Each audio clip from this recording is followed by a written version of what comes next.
Hello दोस्तों, स्वागत है आपका हमारे यूट्यूब चैनल पर। दोस्तों आज हम बात करेंगे एक वैकेंसी के बारे में जो कि दोस्तों यूपीआरवीएनएल की तरफ से आई हुई है।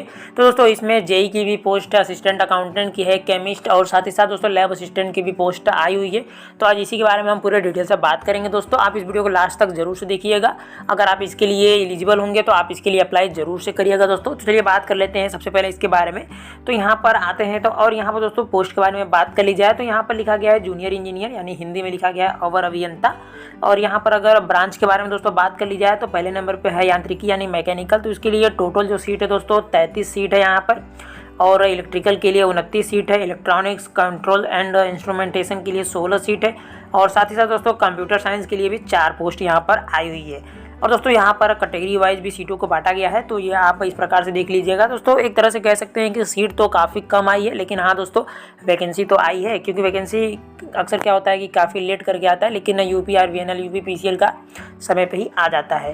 अब आगे दोस्तों बात कर लेते हैं। और यहाँ पर सहायक लेखाकार यानी दोस्तों असिस्टेंट अकाउंटेंट के बारे में बात कर ली जाए तो यहाँ पर टोटल 21 पोस्ट दिया गया है। और यहाँ पर रसायनज्ञ यानी दोस्तों केमिस्ट ग्रेड सेकंड के बारे में बात कर ली जाए तो 14 पोस्ट है यहाँ पर। और दोस्तों लास्ट में है लैब असिस्टेंट, तो इसके लिए 17 पोस्ट है। तो आप देख सकते हैं दोस्तों कुछ इस प्रकार से सीट्स आई हुई हैं। तो चलिए अब इसके बारे में और आगे आते हैं और बात कर लेते हैं। और यहाँ पर दोस्तों लिखा गया है कि अगर आप उत्तर प्रदेश के निवासी हैं, अगर आप उत्तर प्रदेश में रहते हैं तभी आप इसके लिए अप्लाई कर सकते हैं, अन्यथा दोस्तों आप इसके लिए अप्लाई नहीं कर सकते हैं, एलिजिबल नहीं है। अब दोस्तों आते हैं और यहाँ पर सैलरी के बारे में बात कर ली जाए तो जो जूनियर इंजीनियर है तो वहाँ पर सैलरी आपकी जो स्टार्टिंग सैलरी होगी वो आपका 44,900 रुपये से स्टार्टिंग होगा। और असिस्टेंट अकाउंटेंट के लिए यहाँ पर 29,800 रुपये। और यहाँ पर दोस्तों केमिस्ट ग्रेड सेकंड तो यहाँ पर आपको 36,800 रुपये मिलेगा। और जो लास्ट में दोस्तों लैब असिस्टेंट तो उसके लिए 27,200 रुपये है। चलो दोस्तों अभी नीचे आते हैं और यहाँ पर क्वालिफिकेशंस के बारे में बात कर ली जाए कि कौन कौन से पोस्ट के लिए क्या क्या क्वालिफिकेशन आपकी होनी चाहिए। तो सबसे पहले अगर बात करते हैं दोस्तों जूनियर इंजीनियर के लिए तो यहाँ पर आपका दोस्तों 3 वर्ष का डिप्लोमा होना चाहिए।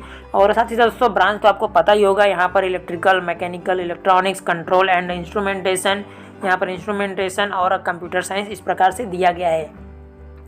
तो दोस्तों ये यहाँ पर एजुकेशनल क्वालिफिकेशन होनी चाहिए। और यहाँ पर और भी दिया गया है तो आप देख लीजिए इस प्रकार से। दोस्तों इसमें बताया गया है कि जो भी मतलब अगर आप डिप्लोमा डिस्टेंस लर्निंग से किए हैं तो आप इसके लिए एलिजिबल नहीं हैं, आप अप्लाई नहीं कर सकते हैं। यानी दोस्तों आपका जो डिप्लोमा है वो आपका रेगुलर होना चाहिए। और साथ ही साथ दोस्तों यहाँ पर diploma must be completed at the time of submission of application. तो यानी आपका एप्लीकेशन जब सबमिट होगा तो उससे पहले ही अगर आपका डिप्लोमा कंप्लीट है तो आप इसके लिए अप्लाई कर सकते हैं। पर आगे आते हैं और आगे दोस्तों बात कर ली जाए तो यहाँ पर अगर असिस्टेंट अकाउंटेंट के बारे में बात कर ली जाए तो वहाँ पर आपका क्या होना चाहिए कि आपका बैचलर डिग्री होना चाहिए कॉमर्स में। अगर आपका कॉमर्स में बैचलर डिग्री है तो आप इसके लिए अप्लाई कर सकते हैं। और दोस्तों आते हैं केमिस्ट ग्रेड सेकंड के बारे में बात कर ली जाए तो यहाँ पर आपका एमएससी होना चाहिए केमिस्ट्री में, और वो भी एक यूनिवर्सिटी से, तभी आप इसके लिए अप्लाई कर सकते हैं।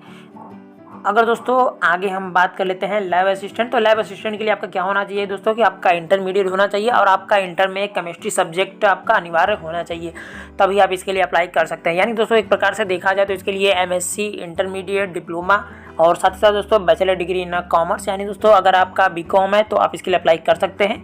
तो आप दोस्तों इस प्रकार से देख सकते हैं। अब आगे आते हैं और यहाँ पर दोस्तों बात कर ली जाए एज के बारे में। तो एज यहाँ पर दोस्तों जो एज का जो कैलकुलेशन किया जाएगा वो आपका 1/1/2022 से किया जाएगा। तो उस डेट तक आपका दोस्तों जेई के लिए आपका मिनिमम 18 वर्ष और मैक्सिमम आपका 40 वर्ष होना चाहिए। और यहाँ पर सेकंड नंबर पे असिस्टेंट अकाउंटेंट के लिए 21 वर्ष से 40 वर्ष के बीच में आपका एज होना चाहिए। रसायनज्ञ के लिए आपका 21 वर्ष से 40 वर्ष।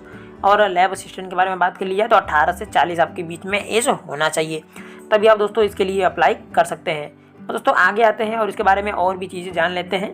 तो यहाँ दोस्तों लिखा गया है कि यदि आप इससे पहले अगर आप यूपीआरवीएनएल से अप्रेंटिस कर चुके हैं तो आपको दोस्तों यहाँ पर फ़ायदा ज़रूर से मिलने वाला है। क्योंकि यहाँ पर अगर आप अप्रेंटिस किए रहेंगे तो आपका क्या होगा कि अगर आपका जो एग्ज़ाम कराया जाएगा सीबीटी एग्ज़ाम, तो अगर उसमें 2 कैंडिडेट्स के सेम मार्क्स आ जाते हैं तो अगर आप वहाँ से अप्रेंटिस किए हों इससे पहले तो आपको पहले वरीयता दी जाएगी। तो यहाँ पर दोस्तों आप अगर यहाँ से अप्रेंटिस किए होंगे तो आपको यहाँ पर थोड़ा सा फ़ायदा मिलने वाला है। और दोस्तों यहाँ में एज में कुछ रिलैक्सेशन भी देखने को मिल जाएगा जो कि इस प्रकार से दिया गया है, तो आप देख लीजिएगा दोस्तों। क्योंकि दोस्तों यह जो पीडीएफ है आपको हमारे टेलीग्राम चैनल पर मिल जाएगी। टेलीग्राम चैनल का लिंक दोस्तों डिस्क्रिप्शन बॉक्स में है, आप वहां से भी जा सकते हैं। अगर दोस्तों डिस्क्रिप्शन बॉक्स का लिंक कभी कभी काम नहीं भी करता है तो आप टेलीग्राम में जाकर के सर्च कर लीजिएगा दोस्तों टेक्निकल आशीष, वहाँ पर हमारा लोगो वगैरह आ जाएगा। वहाँ पर दोस्तों लगभग 4000 से ज़्यादा लोग हमारे साथ जुड़ चुके हैं, तो आप भी चैनल को ज्वाइन कर लीजिए और दोस्तों इसी प्रकार से आपको नोटिफिकेशन जल्दी जल्दी मिलते रहेंगे। अब आते हैं दोस्तों, अब अगर एप्लीकेशन फ़ी के बारे में बात कर ली जाए तो यहाँ पर दोस्तों फीस थोड़ी सी ज़्यादा ही रखी गई है, जो कि अक्सर देखने को भी मिलता है कि यूपीपीसीएल, यूपीआरवीएनएल इस टाइप के जो भी पोस्ट आते हैं यहाँ पर, तो इनकी फ़ीस ज़्यादा ही रखी जाती है।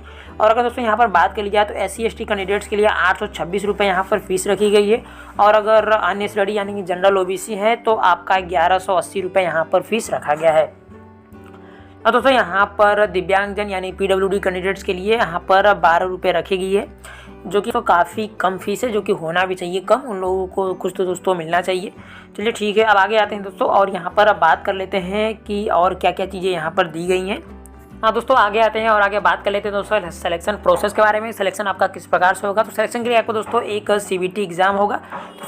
तो दोस्तों CBT एग्ज़ाम्स के बाद शॉर्ट लिस्टेड कैंडिडेट्स की लिस्ट बनाई जाएगी। अगर उसमें आप शॉर्ट लिस्टेड होते हैं तो आपको यहाँ पर डॉक्यूमेंट वेरिफिकेशन के लिए बुलाया जाएगा। और दोस्तों यहाँ पर साफ साफ लिखा गया है कि डॉक्यूमेंट वेरिफिकेशन के लगभग दोस्तों 1.5 गुना ज़्यादा स्टूडेंट्स को बुलाया जाएगा। यानी अगर 100 सीट है तो वहाँ पर आपका 150 स्टूडेंट्स को डॉक्यूमेंट वेरिफिकेशन के लिए बुलाया जाएगा। तो आप इस प्रकार से देख सकते हैं दोस्तों। और यहाँ पर अगर CBT एग्जाम्स के बारे में बात कर ली जाए तो आपका जो 3 घंटे का एग्जाम होगा और उसमें पेपर होंगे। पेपर में दोस्तों आपका टेक्निकल और नॉन टेक दोनों होता है, तो इस प्रकार से जेई के लिए है, और बाकी दोस्तों अन्य चीज़ों के लिए है तो नीचे दिया गया है, तो उसके बारे में भी हम बात करेंगे। और दोस्तों यहाँ पर लिखा गया है कि जो SC/ST कैंडिडेट्स हैं तो उनको 28% मार्क्स लाना अनिवार्य है, और अदर कैटेगरी के स्टूडेंट्स को 33% मार्क्स यहाँ पर लाना अनिवार्य होगा। दोस्तों आगे आते हैं और इसके बारे में कुछ और चीज़ों के बारे में बात कर लेते हैं। तो यहाँ पर दोस्तों जूनियर इंजीनियर के बारे में बात कर ली जाए तो CBT एग्ज़ाम में आपका 150 क्वेश्चन होंगे, जो कि डिप्लोमा के ही सिलेबस पर होंगे। उसमें दोस्तों टेक्निकल और नॉन टेक दोनों होंगे, तो आप इस प्रकार से देख सकते हैं।